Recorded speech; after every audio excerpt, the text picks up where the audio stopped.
इस वीडियो में हम लोग बात करने वाले हैं how to invest in the US stock market from India. जी हाँ, तो एकदम बिगनर्स गाइड होने वाले आप लोगों के लिए। कोई भी अगर नया बंदा है वो यूएस के स्टॉक मार्केट में इन्वेस्ट करना चाहता है तो क्या क्या चीज़ें आपको ध्यान में रखनी है, कौन कौन से तरीके, कैसे आप इन्वेस्ट कर सकते हो। मैं आपको अपना खुद का पोर्टफोलियो भी दिखाने वाला हूँ कि अभी तक मेरे को यूएस स्टॉक मार्केट से कितना रिटर्न मैं यहाँ पे जो है अर्न कर चुका हूँ, कौन सी ऐप्स वगैरह मैं यूज़ में लेता हूँ, प्लस यहाँ पे टैक्सेस वगैरह क्या क्या लगते हैं, इंडियन गवर्नमेंट कितना चार्ज करती है, क्या टैक्सेस होते हैं। तो ये सारी जानकारी आपको मिलने वाली है आज इस वीडियो के अंदर, तो प्लीज़ पूरा वीडियो ज़रूर देखिएगा। पहले बात करते हैं कि भाई कौन कौन से तरीके हैं यूएस के स्टॉक मार्केट में इन्वेस्ट करने के। तो सिंपली भाई दो रूट है जिसके थ्रू आप इन्वेस्टमेंट कर सकते हो। पहला रूट बड़ा ही सिंपल होता है म्यूचुअल फंड्स के थ्रू, जहाँ पे इंडिया में कुछ स्कीम है, म्यूचुअल फंड स्कीम है जो सीधा इंडाइसेस के अंदर इन्वेस्ट करती है। जैसे नेस्डेक 100 हो गया, S&P 500 हो गया। तो जैसे हमारे इंडिया के अंदर निफ्टी 50 चलता है, यूएस के अंदर नेस्डेक 100 चलता है।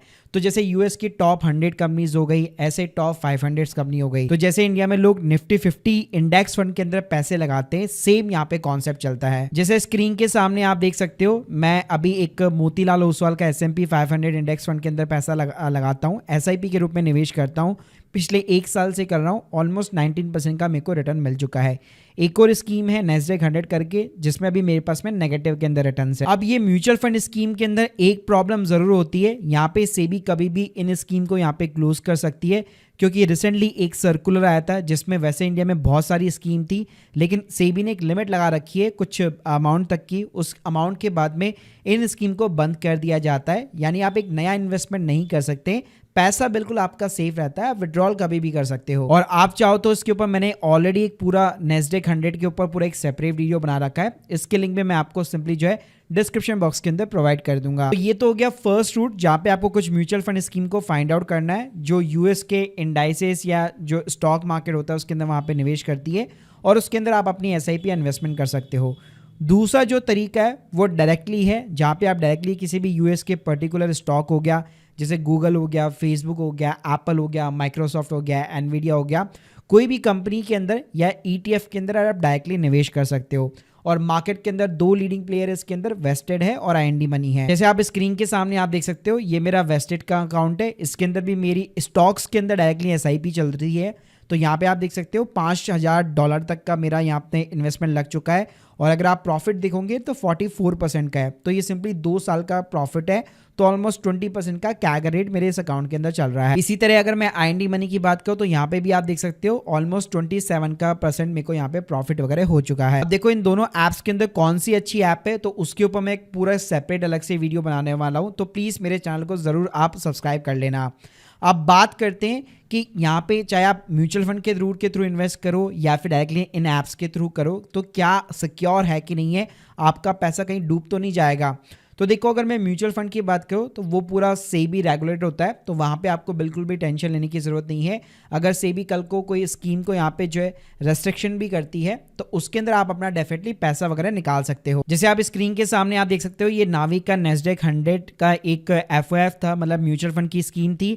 अब इसके अंदर इन्वेस्टमेंट भाई बंद हो चुकी है, लेकिन मेरा पैसा ऑलरेडी इसके अंदर लगा हुआ है, तो मैं कभी भी इसके अंदर जो है रिडम्पशन डाल सकता हूं, लेकिन वापस एक नई इन्वेस्टमेंट वगैरह यहाँ पे मैं नहीं कर सकता। अब बात करते हैं इन ऐप्स की, जैसे कि IND मनी हो गया, वेस्टेड हो गया, तो क्या ये ऐप सेफ है। तो वैसे अगर आप देखेंगे इन दोनों ही ऐप्स को यहाँ पे ऑलमोस्ट जो है 3 साल से ज़्यादा हो चुका है इंडियन मार्केट के अंदर।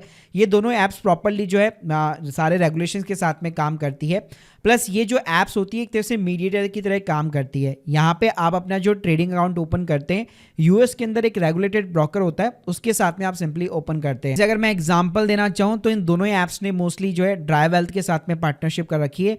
अब ये जो ड्राई वेल्थ है वो यूएस का स्टॉक ब्रोकर है, जैसे हमारे इंडिया के अंदर ज़ीरोधा हो गया, ग्रो हो गया, और जितने भी है जैसे स्टॉक ब्रोकर चलते हैं।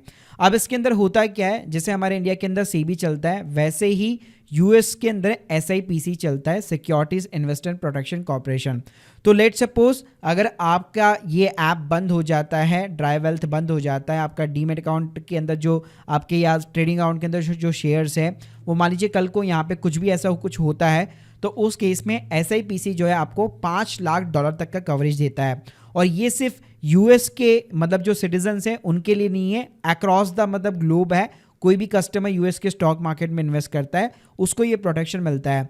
तो तो मोटा मोटा बात करो इंडियन आईएनआर के अंदर 4 से 5 करोड़ रुपए तक का आपका पैसा यहाँ पे सेव रहता है। अब बात करते हैं यहाँ पे जो डायरेक्ट इन्वेस्टिंग करते हैं उसके अंदर सेबी के क्या रूल्स लगते हैं, जैसे कि एलआरएस स्कीम होती है जिसको हम लोग लिबरलाइज रेमिटेंस स्कीम बोलते हैं। तो देखिए यहाँ पे आप ऐसा नहीं है कि अगर आप 10 करोड़ रुपए साल में लगाना चाहते हो तो आप 10 करोड़ इन्वेस्ट कर सकते हो, ऐसा नहीं है। आरबीआई यहाँ पे जो है आपको $2.5 लाख पर ईयर तक की लिमिट देता है, जिसके अंदर आप आईएनआर से डॉलर के अंदर कन्वर्ट करके यूएस के स्टॉक मार्केट में आप इन्वेस्ट कर सकते हो। मोटा मोटा बात करूँ 2 करोड़ रुपए साल का आप आराम से जो है पर ईयर की ये लिमिट है जहाँ पे आप इन्वेस्ट कर सकते हो। सेकंड जो रूल है वो टीसीएस का है, जिसको एप्लीकेबल हुए ऑलमोस्ट 1.5 साल हो चुका है। उसके पहले ये रूल नहीं हुआ करता था, मतलब जो टीसीएस लगता भी था वो परसेंटेज कम था। तो टीसीएस होता क्या है, ये एक एडवांस टैक्स की तरह काम करता है।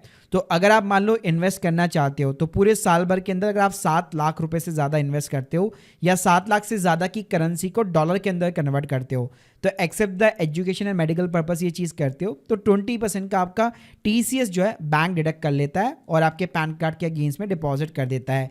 लेकिन अच्छी बात ये, अगर आप इनकम टैक्स रिटर्न वगैरह फाइल करते हो तो वहाँ पे उस टाइम पे आप इसको रिफंड वगैरह भी क्लेम कर सकते हो और अपनी टैक्स लायबिलिटी के अगेंस्ट में सेट ऑफ भी कर सकते हो।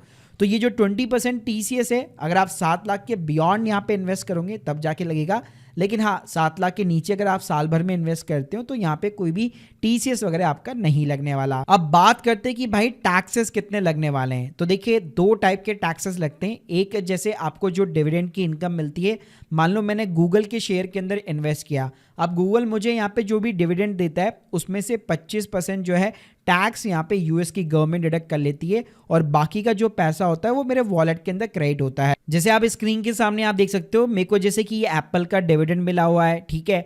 तो यहाँ पे जो भी आपको डिविडेंड मिलता है पहले से ही 25% टैक्स जो यूएस की गवर्नमेंट डिडक्ट कर लेती है और उसका कोई भी रिफंड नहीं मिलता। और जो भी आपका डिविडेंड होता है वो डॉलर के अंदर आपके वॉलेट के अंदर यहाँ पे सिंपली क्रेडिट होता रहता है, मतलब जो भी ऐप है उसके अंदर। इसके अलावा अगर आपका कोई भी प्रॉफिट है उसको अगर आप विड्रॉल करते हो तो हमारे जैसे इंडियन स्टॉक मार्केट के अंदर कैपिटल गेन होता है, सेम कॉन्सेप्ट यहाँ पे भी लगता है कि आपका जो भी प्रॉफिट बना है अगर आप उसको विड्रॉल कर रहे हो, आपने प्रॉफिट बुक कर रखा है, तो वहाँ पे टाइम पीरियड काउंट होगा। अगर शॉर्ट टर्म कैपिटल गेन है तो जिस भी स्लैब रेट के अंदर आप फॉल करते हैं उसके अकॉर्डिंग टैक्स लगता है। वहीं पे अगर लॉन्ग टर्म कैपिटल गेन है तो 20% का टैक्स लगता है, साथ में आपको इंडेक्सेशन के बेनिफिट वगैरह भी देखने को मिल जाते हैं। अब बात करते हैं कि डायरेक्टली यूएस के स्टॉक में आपको इन्वेस्ट क्यों करना चाहिए। तो देखो मेनली यहाँ पे 3 रीजन है। एक तो आपका पैसा या आपका जो पोर्टफोलियो होता है वो डाइवर्सिफाई हो जाता है, क्योंकि ऐसा नहीं है कि मान लो अगर इस महीने या इस साल इंडियन स्टॉक मार्केट गिरा है तो यूएस का स्टॉक मार्केट भी गिरेगा, या इंडियन स्टॉक मार्केट ऊपर चढ़ा है तो यूएस का मार्केट भी ऊपर चढ़ेगा, मतलब दोनों के बीच में ज़्यादा कोरिलेशन नहीं है।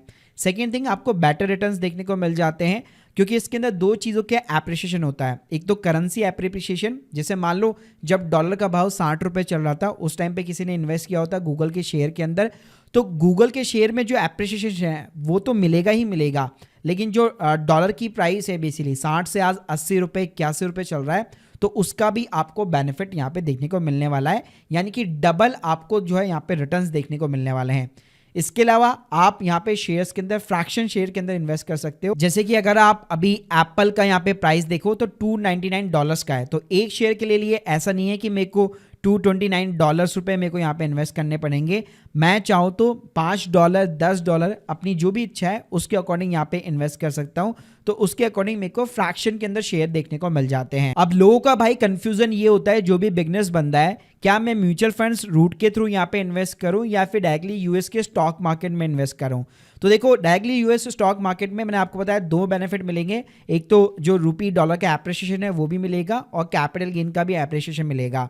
म्यूचुअल फंड स्कीम में यार कोई फिक्स नहीं है, अगर आपको स्कीम अच्छी मिल जाती है और वो चल रही है, स्टिल चल रही है, तो डेफिनेटली उसके अंदर आप ऐसा ही भी कर सकते हो, लेकिन वहाँ पे आपको ऐसे ज़्यादा ऑप्शन देखने को नहीं मिलेंगे। जैसे अगर आपका मान लो फेवरेट स्टॉक गूगल है या आपका फेवरेट स्टॉक फेसबुक का स्टॉक है, एनवीडिया का स्टॉक है, उसके अंदर आप इन्वेस्ट करना चाहते हो, तो वो चीज़ें आपको म्यूचुअल फंड में नहीं दिखेगी।